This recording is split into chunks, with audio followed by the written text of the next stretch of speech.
They prescribed the usual remedies: rest, elevation of the affected limbs, dietary modifications, herbal poultices.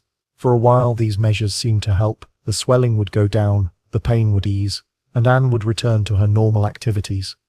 But it always came back. And each time it came back, it was worse. By 1615, the swelling wasn't confined to her feet anymore. Her ankles stayed puffy, even when she rested. Her legs began to retain fluid. This was edema, though they didn't call it that. They called it swelling, or noted that the Queen's limbs were full of water. Anne adapted.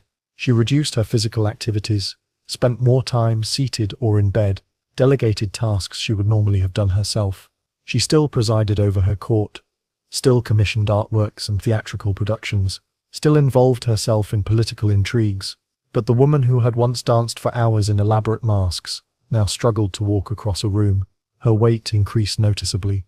Whether this was cause or effect of her reduced mobility, no one could say. The rich court diet, endless courses of meat, game, fish, pastries, soaked in butter and sugar, wine with every meal, combined with her inability to exercise, created a vicious cycle.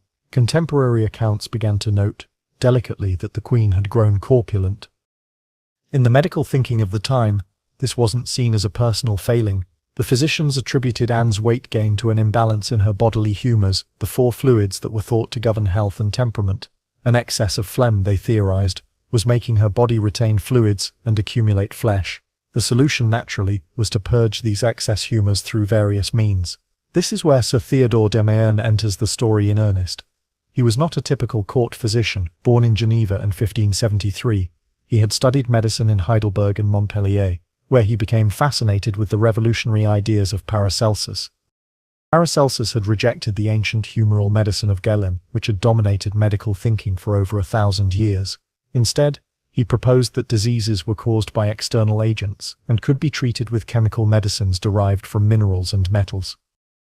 This iatrochemistry was controversial, even heretical to traditional physicians, but it was gaining followers among progressive doctors across Europe. When Anne's health began deteriorating in 1612, Mayerne naturally became her primary doctor as well, and he documented everything.